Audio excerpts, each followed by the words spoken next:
Okay, we've got to find this dude Graham in the North Ward, so let's get going. Indeed. Ready. On it. How about everybody?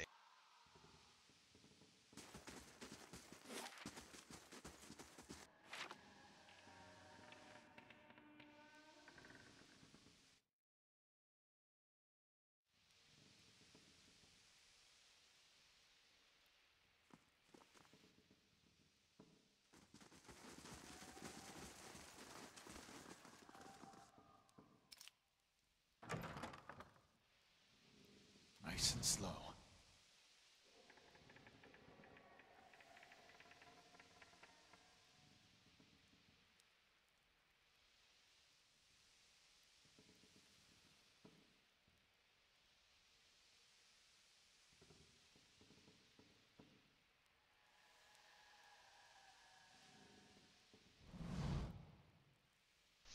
Graham. This man has the look in his eyes of a hunted animal, and at your approach he staggers backward to the far corner of his cell, halfway appearing as though he would climb the walls if it would get him farther away from you. He cries out, a bizarre primal utterance like nothing you've ever heard. I need to ask you some questions. Graham looks at you blankly. It is unclear whether he understands you or not, but his panic has momentarily subsided. He opens his mouth to speak, but the words that come out are half-formed, as though his tongue were cut out. They are impossible for you to discern, if indeed they are words at all. Aloth makes a noise of disgust. Those animancers did this to him. You can see what comes of their meddling.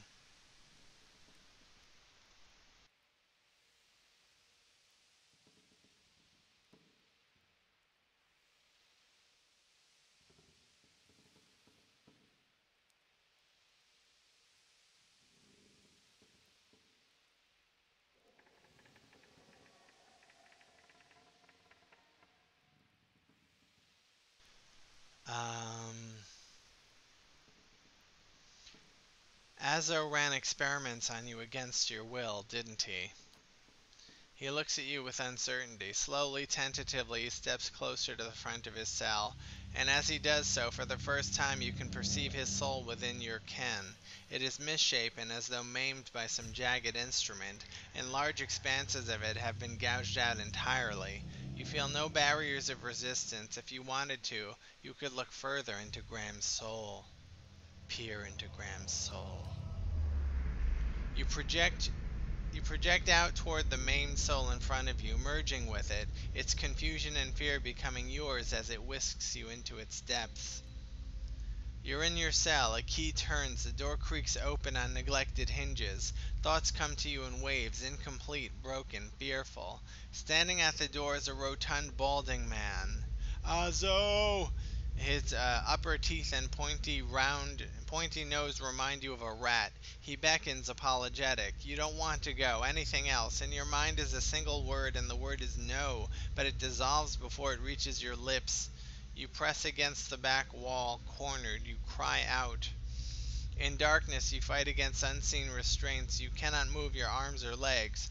The man walks you into the room carrying a lit candle, its meager flame casting long shadows across books and machinery. Straps bind your arms and legs. Cold metal circumscribes the crown of your head and the breadth of your chest.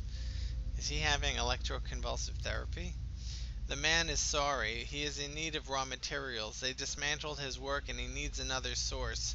He needs to show them he was right. He thanks you. Then he turns a knob and you feel yourself begin to crack from within, and you can feel pieces of you torn away, like having your insides chewed by a horde of rats, and you are screaming a scream you can barely hear. Continue searching. Another night, heavy footsteps outside your door, coming for you.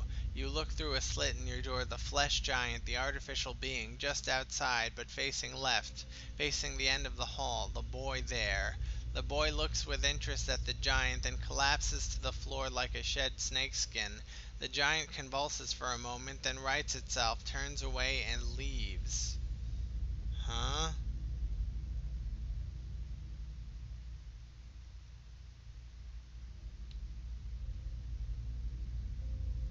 That's weird. Decouple from Graham's soul. Graham looks at you, still wild-eyed but somehow more present. He nods at you, then walks back to the end of his cell. Let's see what the journal says.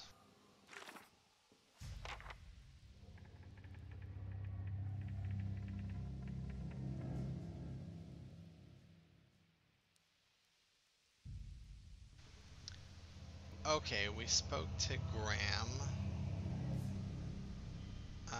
Who else do we need to speak to?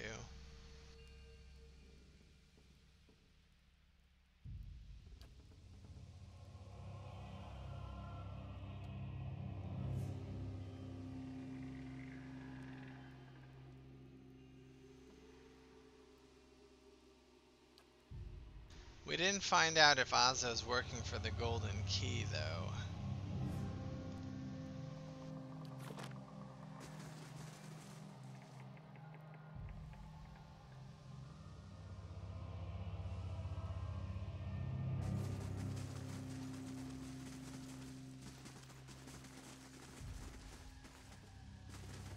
These poor people. This isn't the treatment that they were promised upstairs by the cushioned seats and lush carpets. Is that the cure for soul sickness? To be thrown into a cell and subjected to the whims of your captor?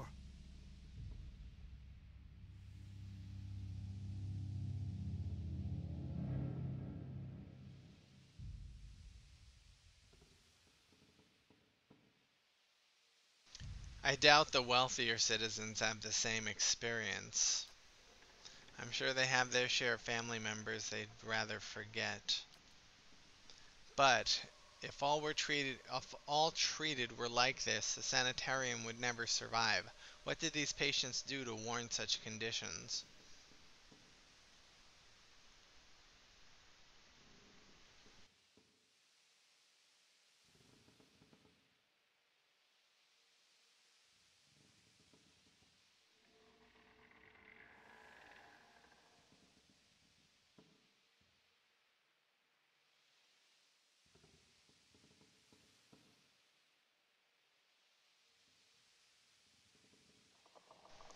You saw what the Anguithans did with their knowledge of souls.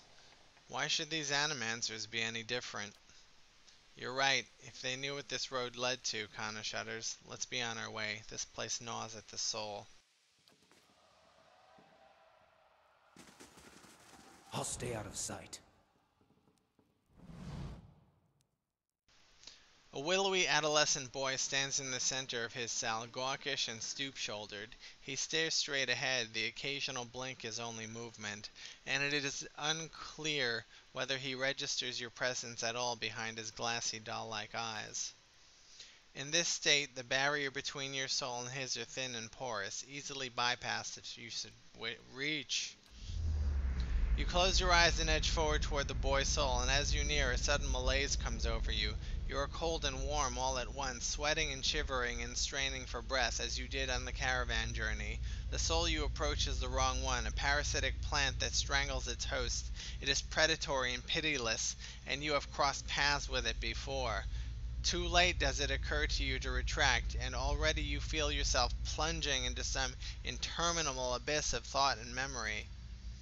You are standing in a cell now, the same cell in the sanitarium. The halls are moonlit and empty, and you are waiting. At the far end of the ward, the door opens, revealing a flesh golem in silhouette beneath the stone archway. It makes its usual rounds, the same stops every time, the misbegotten child of despondent creators. When the construct is close, you coil yourself up and spring forward, passing out of the boy's body as though it were a membrane. You can sense his body behind you collapsing to the floor, a puppet whose strings are cut. You are rushing toward the golem now, bodiless as a gust of wind. Quickly, you think to yourself, quickly, and you feel the strength hemorrhaging from your soul as you dart toward the makeshift abomination. You pass into the golem shell and overtake the soul implanted within, encircling it, suppressing it, and contained in this new vessel you are strong again. You step heavy-footed down the corridors unheeded by the other constructs, and scrutinized only by the wary, untrustworthy eyes of the mad. coming at last to an office piled with books and scribbled papers and the perverse implements of animancy. You set your oversized hands upon a large machine, a nest of globes and tubes and coils in the center of the room, and go to work, bending wires in unsettling alignments. Your surroundings are pulled past you, or perhaps you are pulled past them, and they dissolve into a blur. When they settle into place again, you are outside on a clear day, standing in front of a crowd stacked high above you on the tiered seats of an amphitheater. You are acting for the crowd, standing deliberately still, but this is no play. A balding man with rodent-like features is strapping you to a machine, the one you had tampered with. You see your arms for the first time, short and fleshy, unmistakably those of a little girl, but this body is not truly yours. Your mind still holds the same determination, the same hard-heartedness as before. The body itself is cold and vacuous. Unlike the others, this one has no soul of its own. The man speaks, and the crowd applauds with an enthusiasm worthy of a hero's entrance. "Bear witness," he says, and he pulls a lever. The machine shivers and sparks, and a bead of sweat rolls down the side of the man's brow, but the crowd's apprehension quickly gives way to awe as a crystal globe fills with a radiant mist that casts the entire theater aglow. He opens a valve, and the glow crawls through a tube along a length of copper wiring that runs to a set of electrodes beneath your armpits. You feel nothing when it reaches you, as it should be, for you have been leading his work astray periodically for some time, altering notes and settings and playing puppeteer for Hollowborn, but you make it look how people would expect it to look when a body is infused with a soul. In a moment the machine goes dark and the man unstraps you, eyeing you with a scientist's concern. He looks back up at the crowd. "Behold," he says, but there is obvious hesitation in his voice. Slowly you take a plodding step forward, then another and another. You look up at the man, giving him the eye contact of which no Hollowborn is capable, and the crowd gasps. The man looks relieved. "How do you feel?" he asks at a volume meant for the crowd, and this is the moment. At the top of your lungs you let out a piercing shriek. The man comes toward you, his hands outstretched, but you run the other way, back to the machine. With all your strength you drive your head into the crystal globe, and it shatters, streaking your head with warm blood. You drive your head down onto the surface of the machine again and again, drawing panicked screams from the crowd, and by the time the man reaches you, your body has already ceased proper function and merely twitches on the cold ground. Satisfied, you depart the corpse in search of another unsuspecting host. Who could put their faith in animancy now? You are pulled again from your surrounding, transcending the boundaries of memories and lifetimes, deeper and deeper past portrayals and murders and lies upon lies that form the thick webbing of plots beyond mortal comprehension. You settle at last on a room you have seen before, expansive, with a tall device encasing an Adra monolith at its center. The room is filled with people, and the people all look at the device. You are yanked suddenly back to reality, and the once catatonic boy in the cell is looking directly at you, appraising, calculating. There is no mistaking now that it is the soul of Theos Ix Arcanon, the man you have been searching for, that gazes out from that borrowed husk. A watcher. You made me into a watcher. I need you to undo it. Is that so? He makes no effort to hide his disinterest, but he continues to search your eyes. He makes a slight grunting noise, and his eyes soften for an instant, and it seems for that moment that he recognizes you. He opens his mouth to speak, then seems to think better of what he was about to say. His jaw tightens. I know your look, your hunger for answers that elude you. It gnaws at your soul. It usurps your reason for being. You are like everyone. I will help you let go. He dodges backward with startling grace, putting himself out of reach. On his face there is no malice, only the dispassion of a farmer putting down a sick animal. Then suddenly he slumps forward.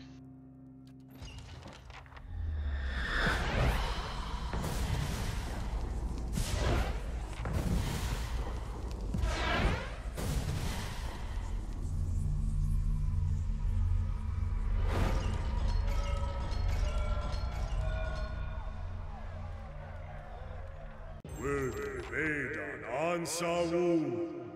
Damn it!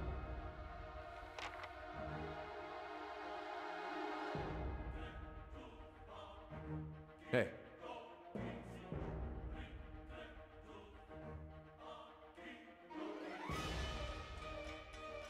Hi?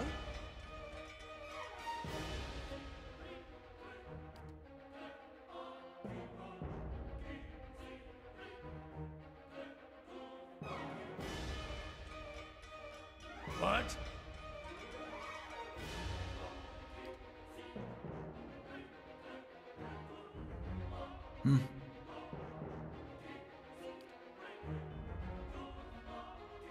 Following your lead.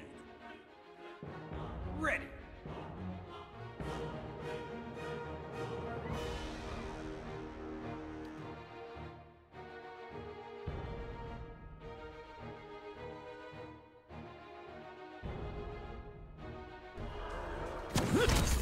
Don't even slow it down! What?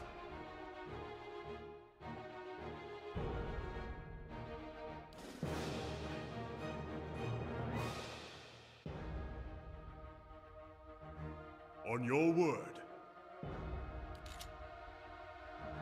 Hey.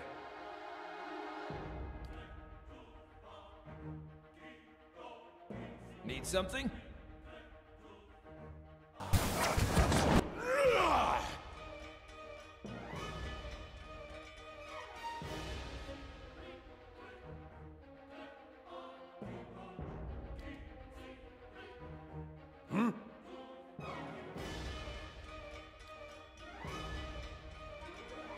Yeah.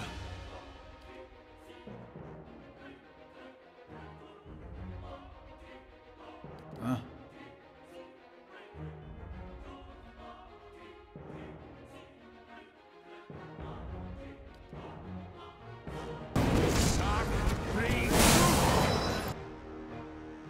Hey.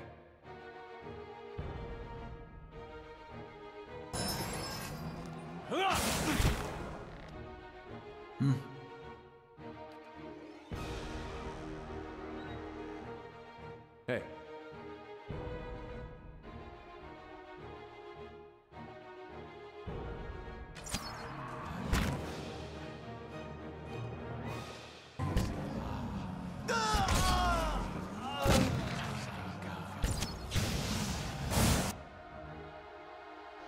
I think Graham was killed.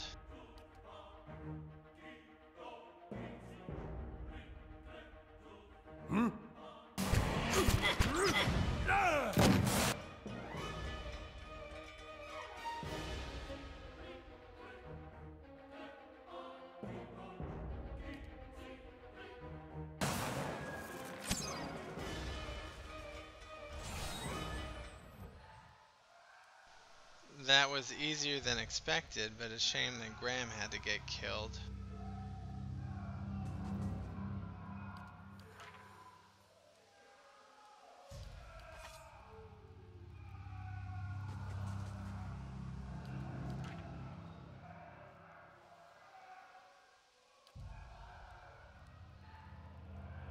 Sure.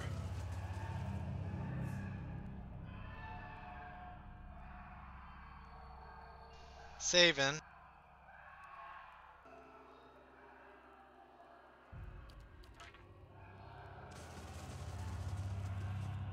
I'll see what I can find.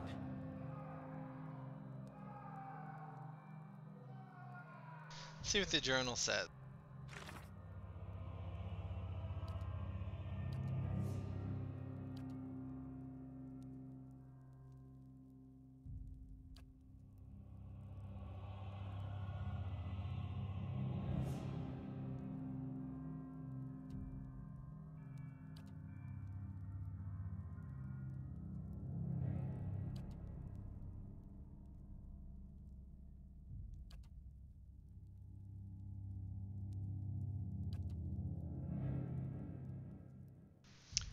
Okay. I've discovered that the patient Usgrim has been possessed by the man I've been searching for. He must be subdued so I can learn from him how I might be able to undo my awakening.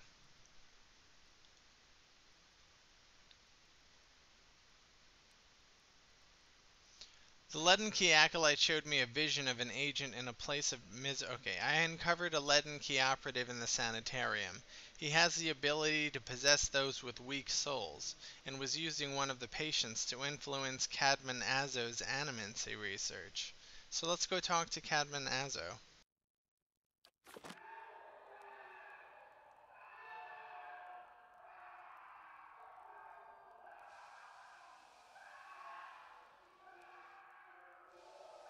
But not before exploring each room.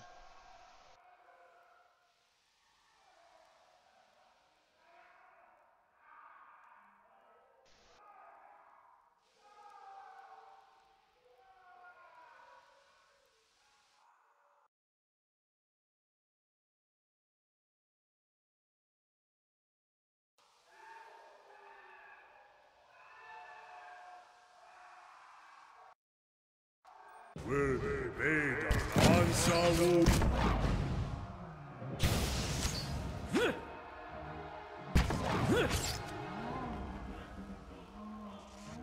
They're not so tough. Let's see what lies this way.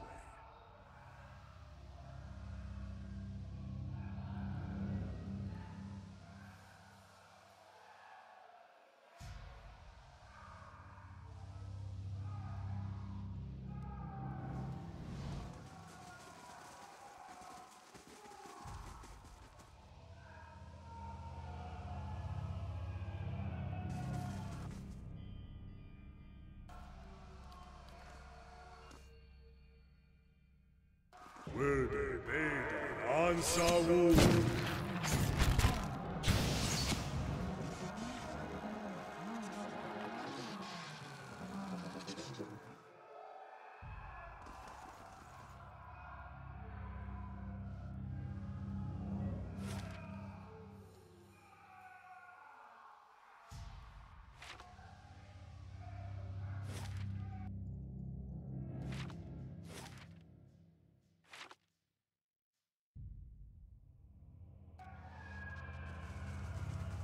Werde Veda Ansaru.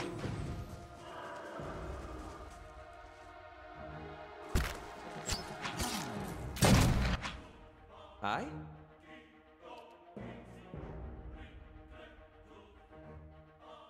Yeah. Take him down.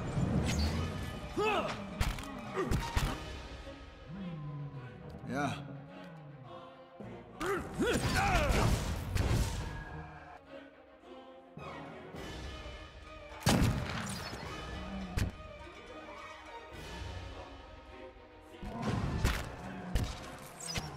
Got him.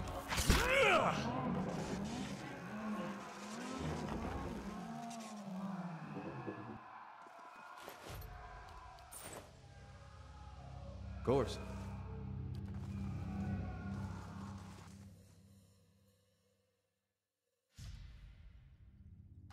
Werde Veda Ansaru.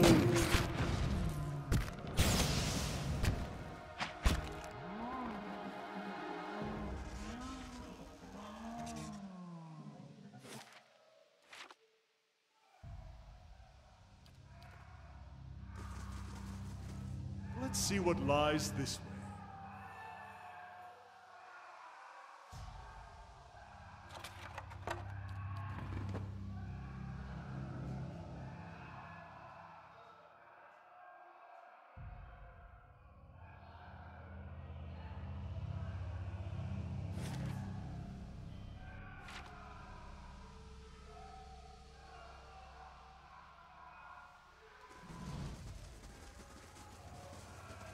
On the hunt.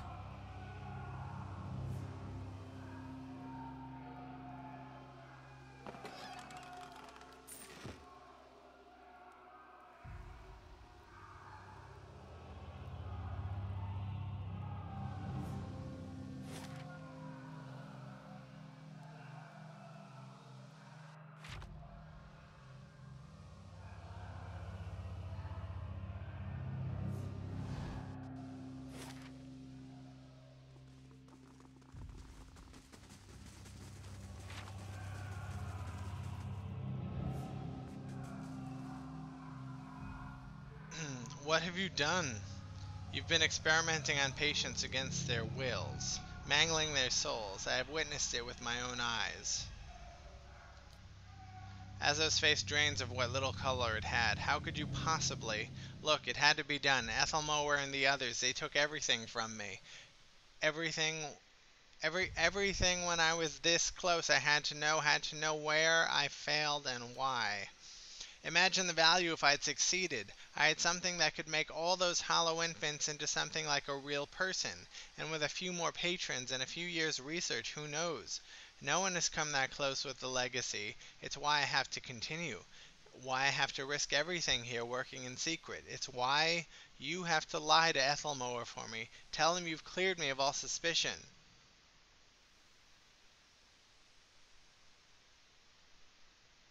I'm going to expose you for what you are. Then I can't let you get in my way either.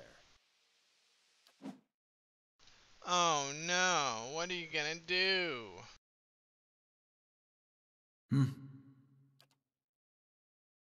Wilde Bedan Ansawu.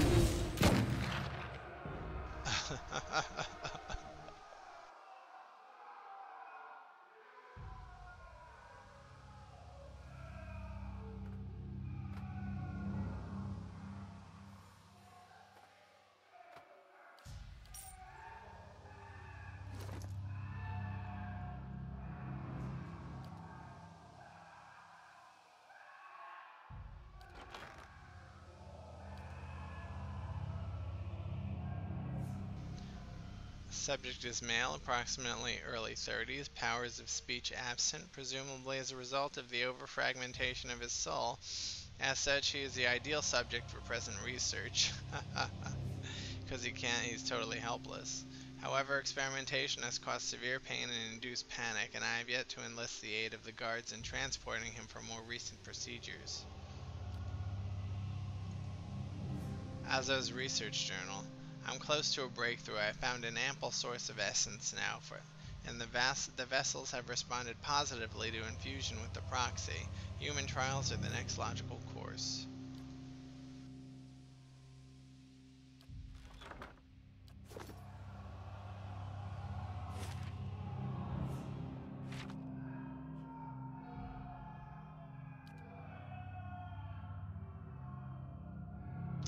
We are going to go up and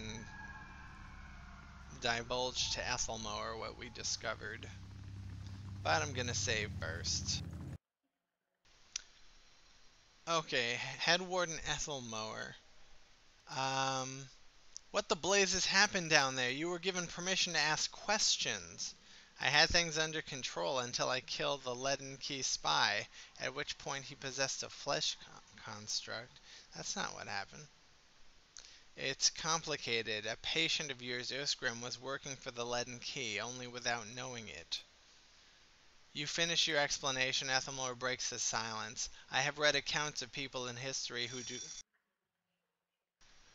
who could do what you described. The accounts are few and brief and never reliable. Some go as far as to suggest that they are all the same person. If truly such a person was here among us, plotting our ruin, would that I had a body again and could be of some real use in our time of need. I fear what the future may hold for this place. I am grateful you were able to dispatch the threat before there was loss of innocent life. We very nearly had another scandal on our hands. Actually, a lot of innocent patients were killed. Violent patients, but patients nonetheless. What of Azo? What part did his experiments play in this catastrophe? I confronted Azo. I was forced to kill him. He groans in disgust. Such a waste. There was none more gifted working here. In time I had hoped to rehabilitate his image, but a mind like his, so full of ideas, leaves little room for patience. I would inquire more into the matter, but in truth you have done with this institution a favor. Were his transgressions ever to reach the public, there would be a terrific uproar. I was blind to have trusted him a second time. His tone takes an ominous quality that reverberates all around you. I trust you will be more cautious in future inquiries. Good day, stranger. Anything new? Farewell. Journal? Alright, there's no more experience to be gained from this pursuit. We could go to Hadrid House. Let's do that. Tell Lady Webb what's been going on.